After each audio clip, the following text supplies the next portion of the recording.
Okay, in this lesson, let's talk about some of the different file formats that we can use on the web for our graphics and decisions to make on which ones are best for which situation. So I have listed here on this particular document, and by the way, I'm in the Lesson 6 folder and I'm in a file called Chapter 6 Graphics. It's a PDF, so you're going to want to open it with either Adobe Acrobat or the free Adobe Reader.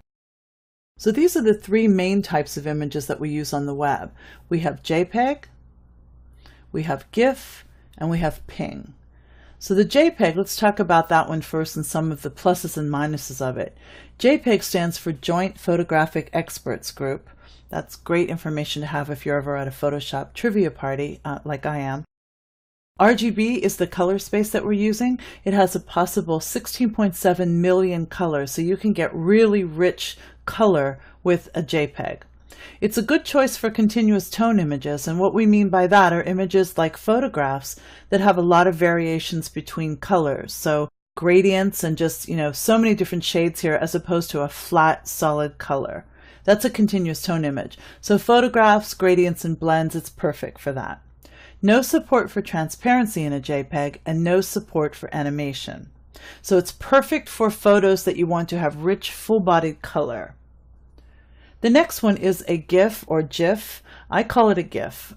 It stands for Graphic Interchange Format. It has index color as the color space, so you only have 256 colors to pick from. That's a big difference from 16.7 million, don't you think? It's a good choice for flat areas of color like logos, shapes, solid colors.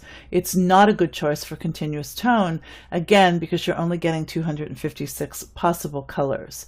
So it has a small color space. That means it doesn't have very many options for you as far as different colors. It does support transparency and it does support animation.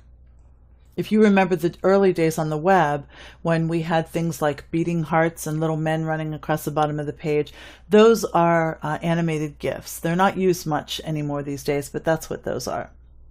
The third file size we'll get to in a second, but you can see that there are shortcomings of both of these. The JPEG gives you beautiful color, but there's no transparency or animation. GIFs have transparency and animation, but not beautiful full color.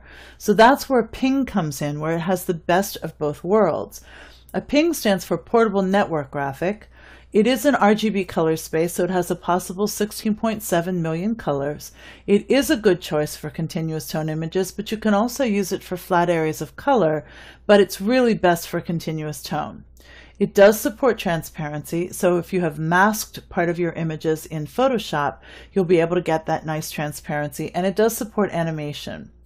These can tend to be large files, so you have to pay attention to that as you're working with them, but that just gives you a quick overview of the three different types of images that we use to put graphics on the web.